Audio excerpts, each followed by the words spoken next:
Well, hello, writers. Welcome to episode number 485 of Ink in Your Veins. I'm Rachael Herron, and I am so thrilled that you are here with me today as I am talking to Rosie Radcliffe. And I have been looking forward to sharing this episode with you. Rosie is such a special, awesome person, and she and I have been friends online for a long time, and I have been talking to her in comments and emails for years. And to have her on the show talking about her book and the joy that she has gotten from writing it and from getting it out into the world, you are going to love this episode. So stick around for that. What is happening around here? Let's see. I have been just continuing to enjoy working on what used to be called ephemera, but is now called peculiarity, because Edith Collier, this is a quote from her. She said, "A peculiarity I am and always will be." And aren't we all a peculiarity? I love that. So, working title as of right now is Peculiarity. Might change, will change. I fall in love with titles just like I fall in love with books and ideas and all of the things I fall in love with. So that has been just so fun to play with. I wrote a Patreon essay this week and sent it out about ghost stories, my own ghost stories. I told my own best ghost stories, the ones where I have had direct contact with something that is inexplicable. They are not scary and they're kind of dumb. So that's what made the essay actually quite fun to write. So that went out to Patreon members. If you are not one, you can still go look at it for $1 a month over at patreon.com/Rachael, Rachael. And today I am going to go see some writing friends for a bite and drinks. And then tomorrow I am leaving on a writer's retreat, and it's going to be the best kind, which is the first 3 days with friends and then the next 4 days by myself. So a week of writing retreat.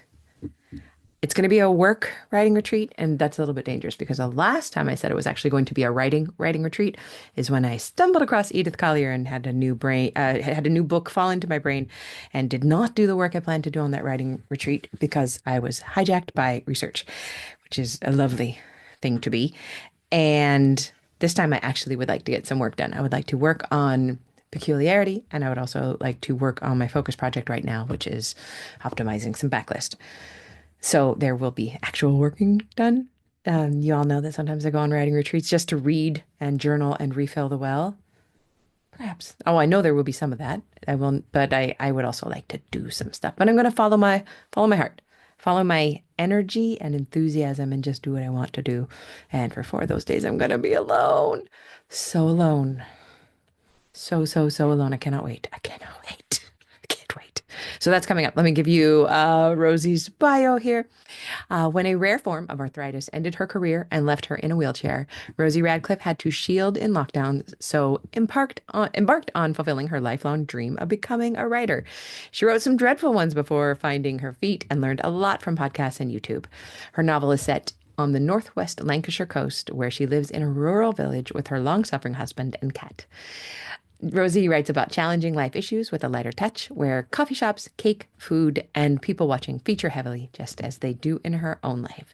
She is in discussion with her publishers about a second novel in 2025. Frankie and Dot is her first novel. I'm so glad that you are here for this. Please enjoy it. Please get some of your own writing done and tell me about it. I would love to hear about it. And here we go. Well, I could not be more pleased to welcome my friend to the show today. Will you please share your name and pronouns with us? My name is Rosie Radcliffe, and my pronouns are she, her. Thank you. It is such a long time coming, this discussion. We have been talking about doing something like this forever. And you Absolutely. and And I have known each other years now, right? absolutely. Gotta be Yeah. years.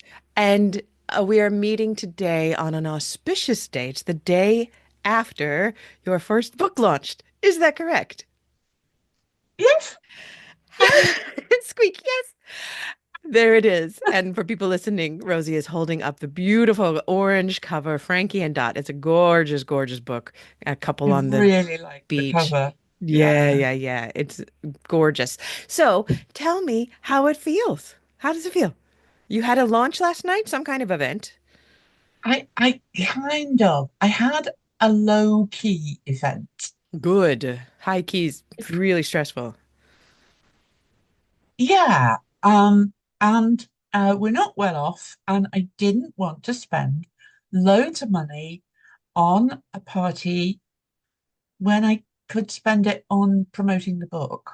Yeah. So we went to my favorite coffee shop where I'm there nearly every day, and I had a little stall, and all my friends that I've made through the coffee shop came along and bought the books, and but it was a steady trickle through the day, and Oh. I didn't think I would last. I mean, I was there at 10. I left at 3:30. I cannot usually do things for that long. Adrenaline. And yeah, and my disability means I have to really pace myself. Well, So you are a big trooper to have gotten up early this morning to talk to me also. I'll probably just collapse for the rest of the day. It's What did it fine. I feel have like? enough to do that for you. Well, I so appreciate it. What did it feel like when people came up to you and said, "Oh, you wrote this? What's it about?" What did that feel like? Um, it felt good. I felt, damn, I did that. I wrote a book. I published a book. I have been hurling myself at the gates of agents for 3 years with them telling me, oh, this is so good. Oh, this is so fun. I love this central character with three different books. And always the answer was, but we can't sell it. Hmm. Not right now. The market's not right for this. And it took 3 years for me to say something very rude, which I won't say on the program, and say, I'm not doing this. I'm done. So Ah, I I love it. found, I found a partnership publisher, Hmm. sent them the manuscript, and they got back and they said, we love it. We want to publish it. And now I wonder why I didn't do it sooner. How liberating is it that you Oh, yeah. stopped having to ask permission? Yes. Or, or seek validation. Hmm? I wrote this book and it's damn good. Yes, yes, you did. I did, didn't I? You sure did. I And wrote now two it more as well. and now it's available and people are buying it and people are holding it in their hands. Probably right now, people that bought it yesterday are sitting somewhere reading it in paper right now, reading your words. And I'm just so proud of you that you made that decision because it can be heartbreaking to get that close and then always have it stripped away. And you just took all the decisions back for yourself. You know Yeah. me. I love self-publishing. And indie publishing. And I love choosing to do this. Again, the fact I have to deal with all the time is my disability, which is a very rare form of arthritis. So I use a wheelchair and I have to manage my energy, and my brain is broken. So when we get on to talking about my process, it's highly individual because, my brain's broken. It leaks out of my ears and goes away. Um, So let's talk so, about your process, please. Let's use that as a segue in. How do you capture the words? Because you haven't written just this book. You've written three books and you've been pounding the pavement, learning your craft, doing the work for a long time. How do you sustain that in a body that likes to shake its little doesn't fist work. at you? Yeah. Um, by trial and error. I mean, I have had fibromyalgia for 30 years. So I knew about pacing.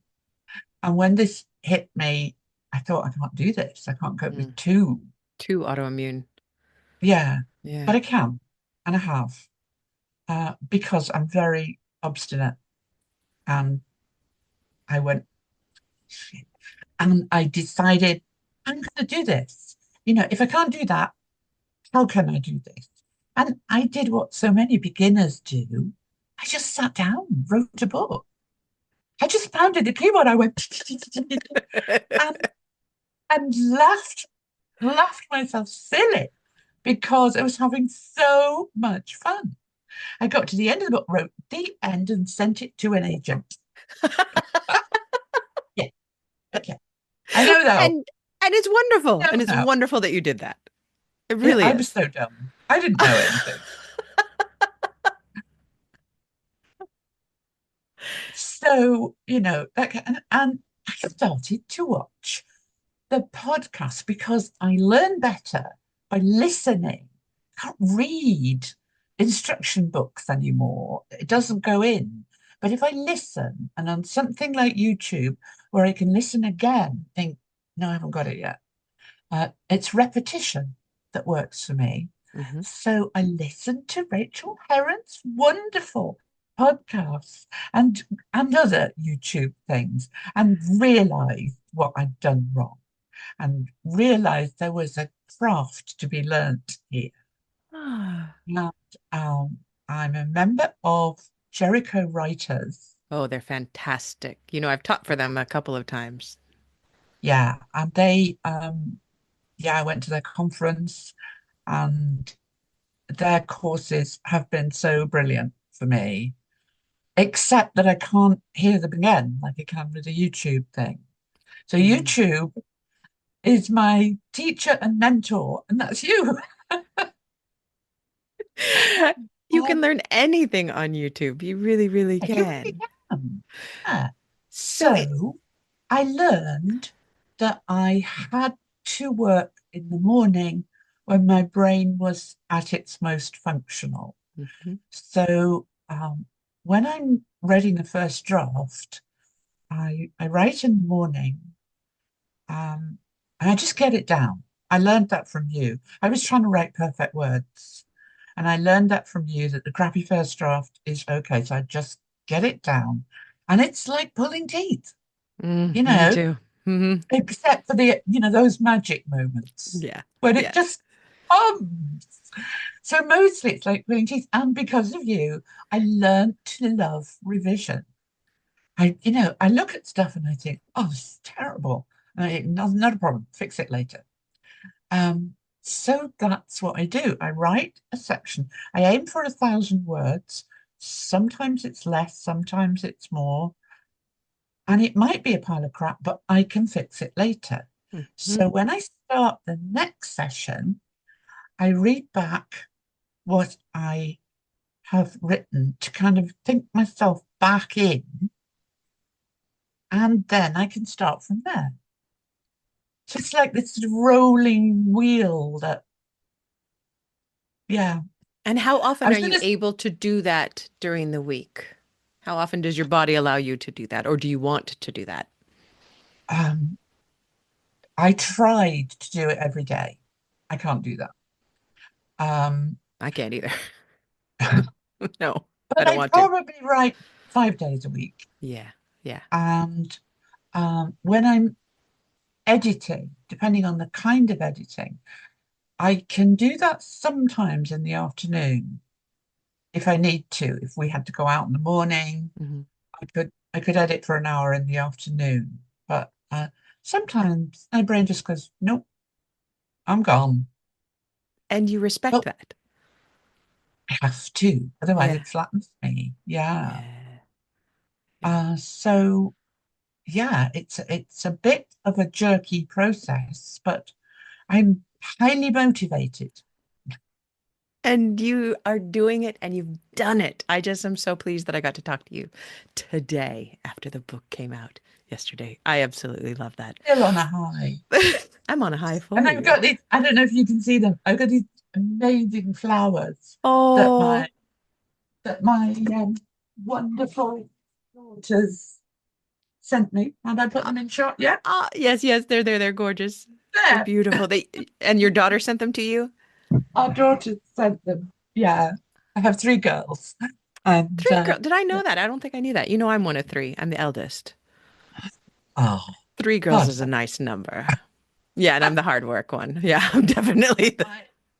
My oldest struggles, I think, with having a strong mama. I can't help it. I was made that way. I'm a bit too much for some people. It's a gift. It's a gift. It's a gift you give her. All right. May I ask you, what is the most exciting thing that you've ever discovered about your writing process? That I just never run out of ideas. I am a machine You are when it comes lucky. to ideas. I've just got a very vivid imagination. I from childhood, it just explodes. I, But I I, can only do beginnings. I think of beginning. I have this system where an idea comes to me like, what if? What if our heroine is in the jungle and a tiger is after her? What the hell is she? How's she going to get out of this? And she has to be at a meeting in an hour's time, and you know.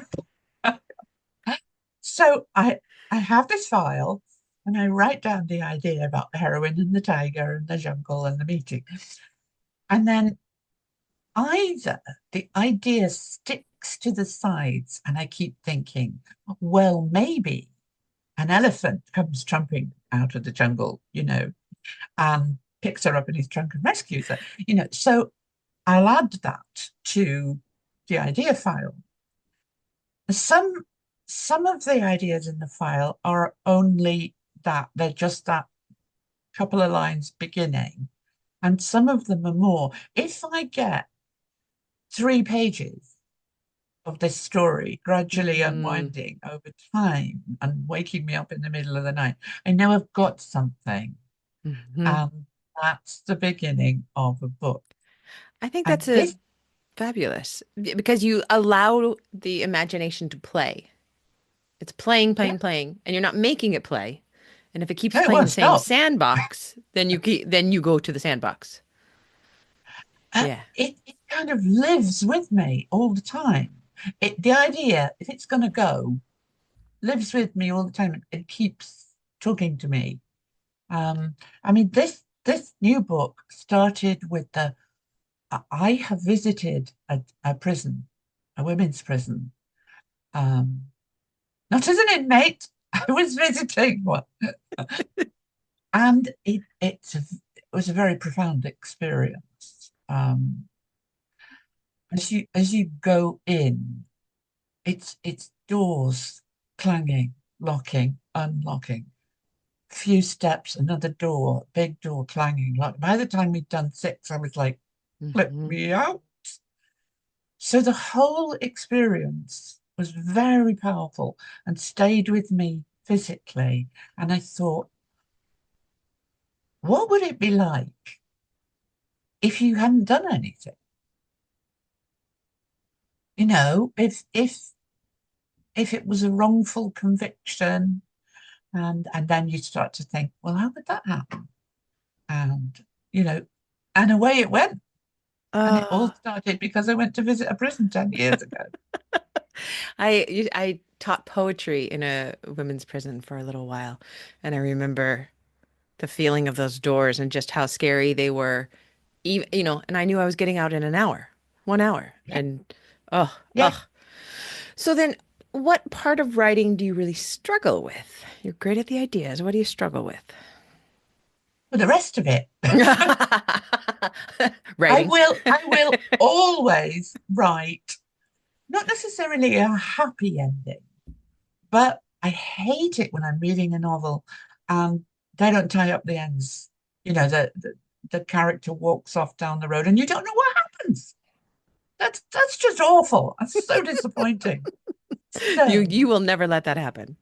so I will never let that happen. So I know that no matter what happens in the middle, there will be a satisfactory resolution. She Yeah. may not get the man, she may not walk off into the sunset, but there will be a resolution that she says bravely, no, I'm not going to do that, you know. Mhm. So, and sometimes there is a happy ending and she has a baby and life is wonderful. I mean, I like What that. I love that It's too. the middle. That's It's the the middle that middle. we struggle with. What All is of actually the story here, you know. That is the hardest part. That is Yeah. we're making light of it as if it's a joke, but it really isn't. It truly is the hardest part to keep that going. What are you what are besides the ideas, what are you really great at writing wise? I think it's dialogue. Mm. I love writing dialogue. I love listening to how people talk. And when I understood, I'm terribly nosy. I'm an eavesdropper, to the next table. Um, yeah, people watch and people listen. Um, and it took me a while to realize that realistic dialogue is not how people actually talk Yeah. because they're going, uh, long pauses to scratch nose, They say the you same know, thing two or three times in a row, right? yeah. And so learning that I could write dialogue that read realistically on the page, that's my superpower, I think, if I have one. Mm. Mm. How would you advise somebody who wanted to get better at their dialogue? What would you advise them to do? Eavesdrop. Where? Where's the best place to eavesdrop? Oh, well, I spend every day at the coffee shop because my social life is incredibly limited. I can't go out in the evenings. So I work in the mornings if I can. Mhm. And then we go out to the coffee shop and meet friends. And that's what Mm, we do. And then we come home, watch TV and read a book. And yeah, and mm. that's it. So I'm a tremendous eavesdropper. I love fragments of conversations which might turn into something. I'm a writer, aren't I? I steal Yes. things from people's lives. Uh, Magpies.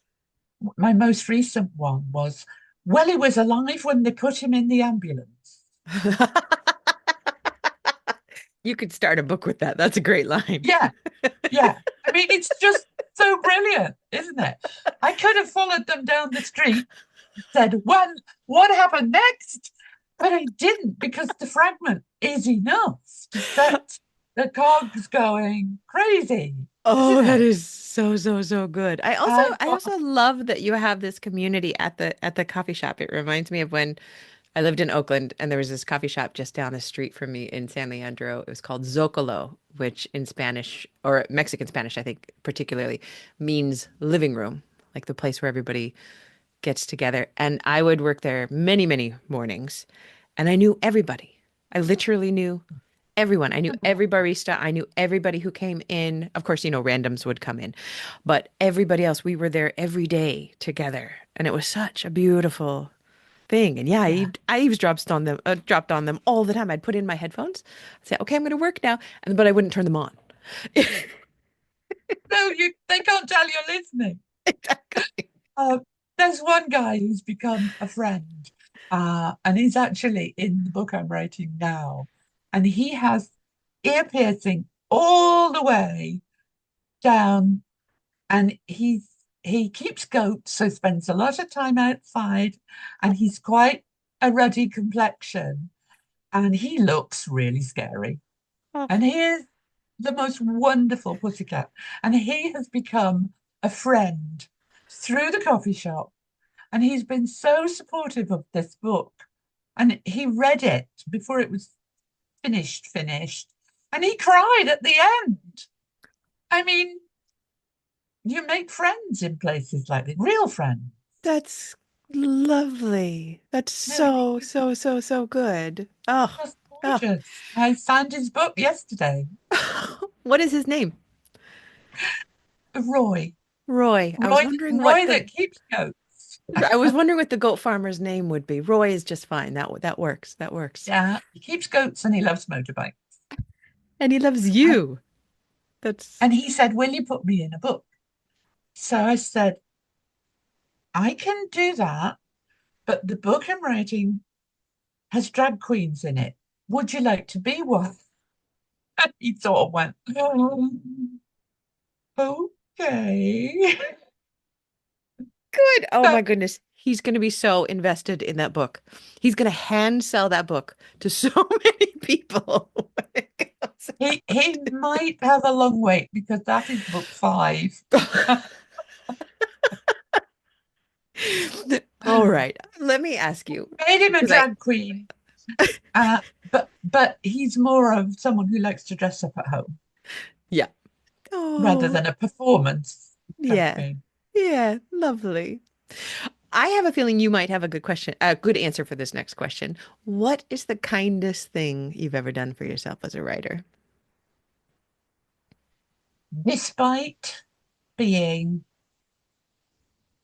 awfully broke, I spent money on things like Jericho writers' courses Mhm. and editorial opinions. And when I really, really couldn't afford it, um, I hired an editor because I said, what am I doing wrong? These three books have received a lot of praise, um, but in the end, a no. I mean, I've had revise and resubmit. I've had Right, you've been agents so close. who called me Yeah. and had long email conversations with me. And in the end, they said, no, it's just not quite. So I spent a lot of money on someone, and she was wonderful, worth every damn penny. Because almost the first thing she said to me, and she'd read the first three chapters, I see what it is. And what she told me was that I was writing at a slight Oh, distance. I remember I you was told me like that. Hmm. I was like the narrator, Hmm. but I wasn't getting close enough into, and she taught me about zooming in and zooming out. And that made a huge difference because now when I'm editing, I think, am I narrating this or am I feeling it physically? How, Hmm. are our fingers tingling? That was, yeah. So that was my absolute best investment. So that was very kind to me because I really couldn't afford that money. But yeah, it, There's a and I'll try to remember to link this in the show notes. There's a and I never know how to say his name, but Chuck Palahniuk, he wrote the Fight Club. He has an incredible blog post somewhere, and I'll find it about because I know people are listening, going, "Well, how do I get close? How do I get closer when I want to get closer?" And he really breaks it down well to get away from our characters thinking and wondering and feeling and yes, observing and seeing, and then moving from that narration of what's happening to being inside their heads. And I remember yeah, when you told me that penny had dropped for you, that changes our writing for the better in extreme ways, and we can never go back to writing the way that we were writing before once we know yeah, that. And also, it makes reading books that don't do that well very difficult. I just had to stop one yesterday because I was so far away from the character. Yeah. yeah. Yeah, I'm reading an old book, Pillars Pillars of of the Earth, Ken the Earth. Follett. I'm Yeah, reading that. I was about to start and reading that it's again. completely at a distance. The whole Is book, it?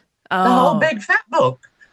I It's a remember wonderful piece of history, I remember but loving it's it when it not. came out. Yeah. Yeah, it's not an involving. I am with this person. It's quite. It's Hmm. history.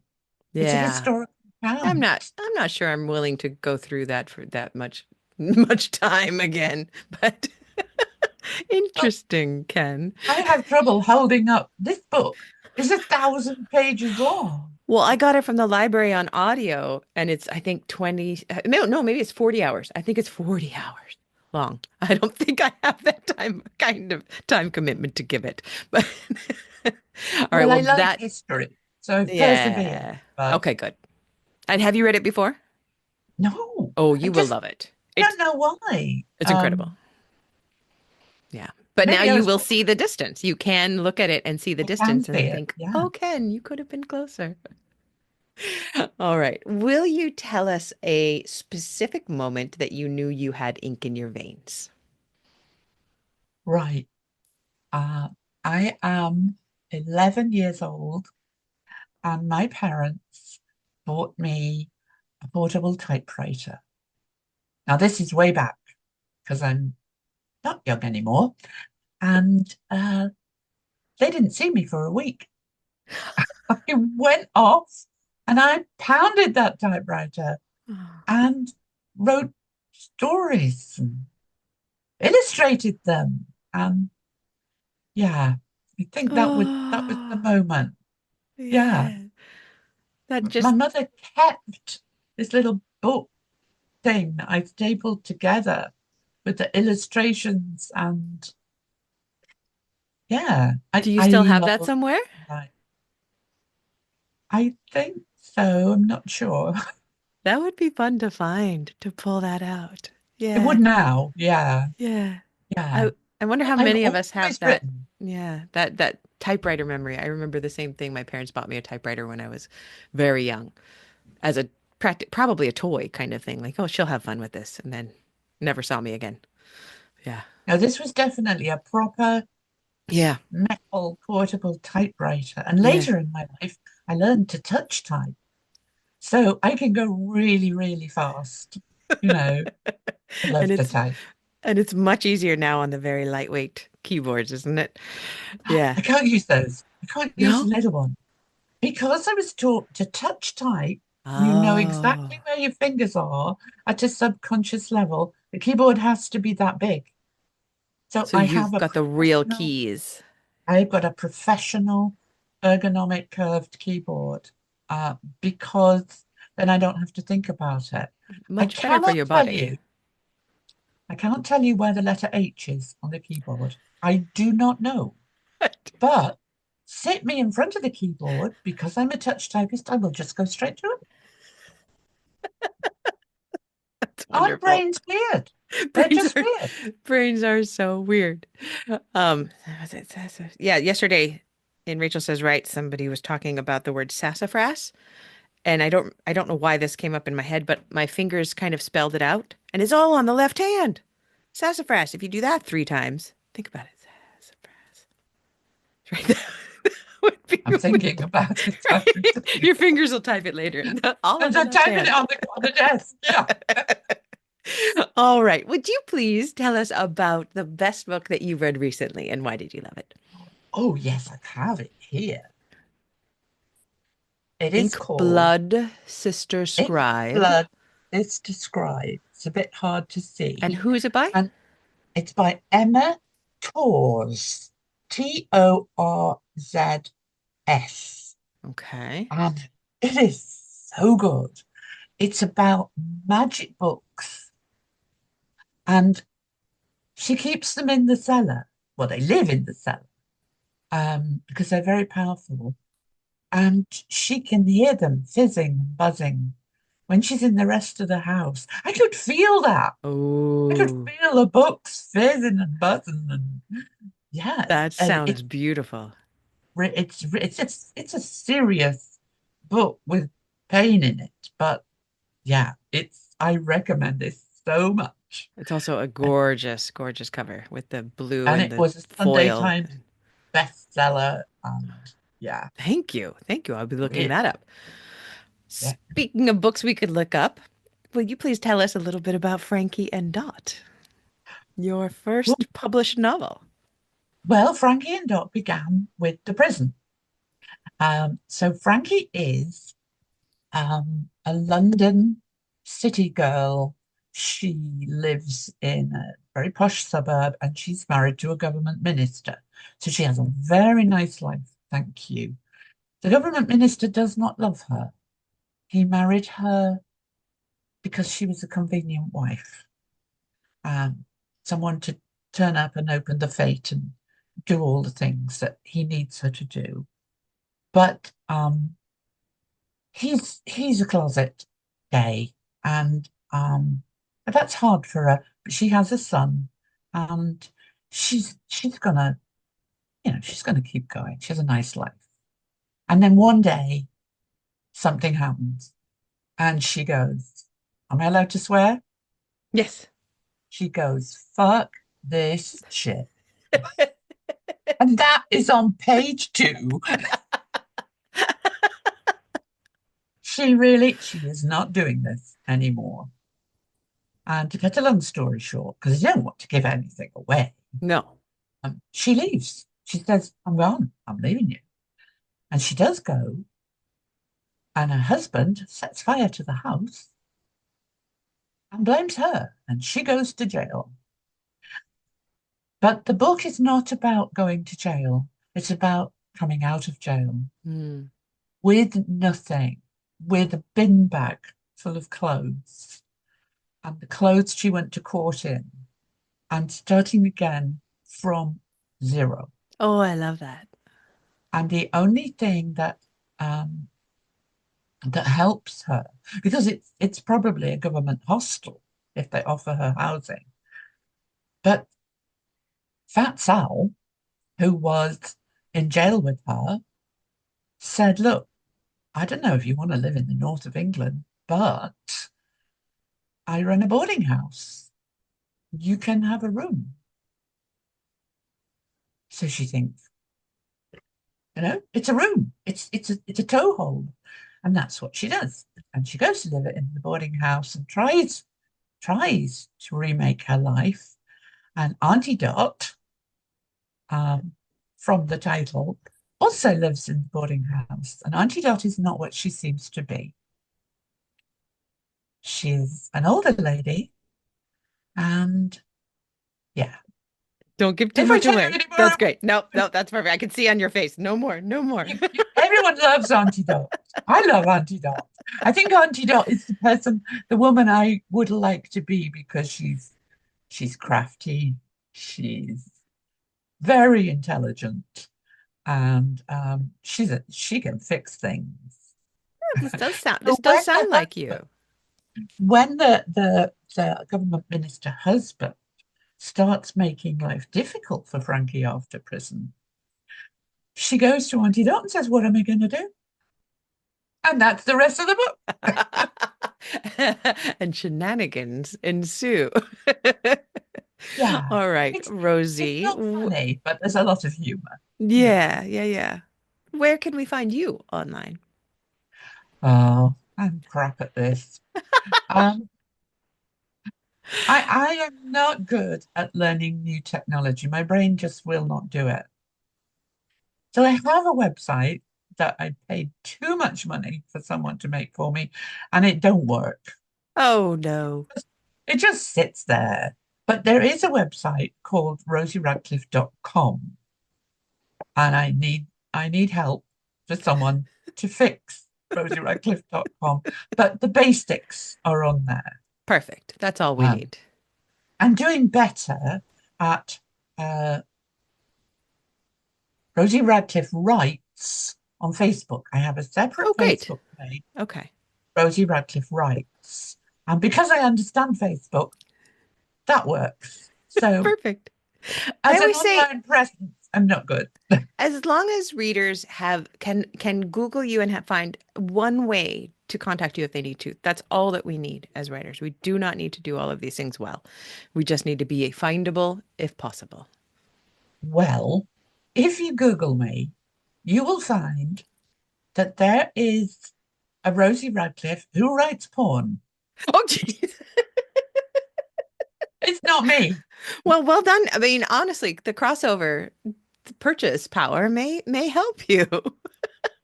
It's not me. We don't I, worry about it too much. The I covers will. have lived a sheltered life. I don't think I could write porn. That's amazing.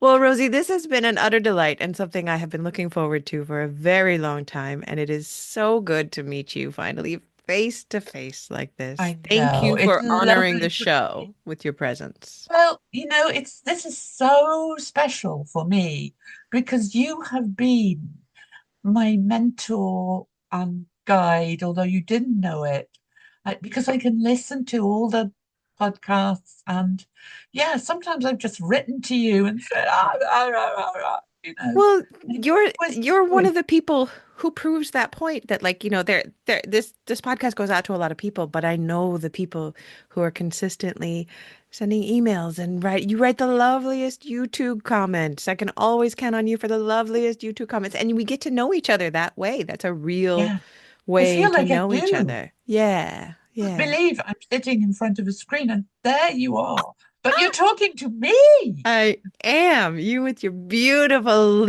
your lipstick is just the perfect color. I've been dying over it this whole time. It's a very Agent Carter color. It's so Yeah, Peggy Carter. I like Yeah, it. it's It's good. a do not mess with me. I am an older lady, and you get, and I mean, add older lady and sitting in wheelchair, and people talk across the top of your head. Not Does with she those take lips, they sugar? don't. Those lips, they say We that is will a not have it. stunner coming over This is here. for me to say, I am here. Do not ignore me, or I'll put you in a book and kill you. Thank you, my friend Rosie. I so appreciate you being here. Thank you so much for having me. It's been a blast.